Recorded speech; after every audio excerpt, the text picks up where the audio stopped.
अचानक सर्व शेतकऱ्यांनी बाजारभाव कमी झाल्यामुळे नॅशनल हायवे अडवला आणि रास्ता रोको आंदोलन केलं। रास्ता रोको आंदोलन करण्याचे कारण 15 रुपये जाणारा 16 रुपये जाणारा किलोचा कांदा 2.5 रुपये किलोपर्यंत खाली आला आणि त्यामुळे शेतकरी अत्यवस्थ झाला। शेतकऱ्याचं म्हणणं असं झालं की आम्ही एवढं लांब आल्याने आम्हाला 5 रुपये किलोनं 4 रुपये किलोनं कांदा द्यायला परवडत नाही, म्हणून तो तिथे गेला। म्हणून आम्ही त्या ठिकाणी घाबरलो आहोत। त्याच्यामुळं त्या ठिकाणी आमचाही गोंधळ उडतोय, आम्ही काय करावं। या सगळ्यात शेतकऱ्याकडे सरकारचं लक्ष का नाही? कांद्याचे रेट सतत कमी होत चाललेले आहे, त्याच्यामुळे शेतकरी रस्त्यावर उतरतो आणि मजुरी वाढत चालली, खाद्य वाढत चालले, गोल वाढत चाललं। आम्हाला वावरात रोटरी मारायची असली तर रोटरीला खर्च आहे, वावर तयार करायला खर्च आहे, पण इकडं भाव भेटत नाही पाहिजे तेवढा। लाल कांद्याचे 200 आणि 300 रुपये कांदे जात आहे।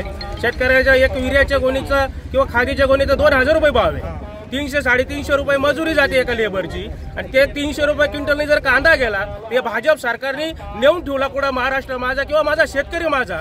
प्रत्येक ठिकाणी जर राजकारण करता शेतकऱ्याच्या बाजूने शेतकऱ्याचा कैवारी एकही नेता नाही। व्यापाऱ्यांचं म्हणणं असं आहे की आम्ही देशावर जर माल पाठवला तर नाफेडच्या ज्या गाड्या जातात त्या गाड्यांमुळे आमचं मार्केट तिथं डाऊन होतं। आम्ही व्यापार कसं करायचा? आम्हाला जर परवडत नसेल तर आमचं असं म्हणणं आहे की पहिल्यांदा ही नाफेड बंद झालं पाहिजे। माझे कांदे गेले पिकअपमध्ये 300 रुपये भाव आहे आणि मला एकरी खर्च आलेला आहे उन्हाळ कांद्याचा 40,000 रुपये एकराप्रमाणे, 2 एकराला 80,000 रुपये खर्च आलेला।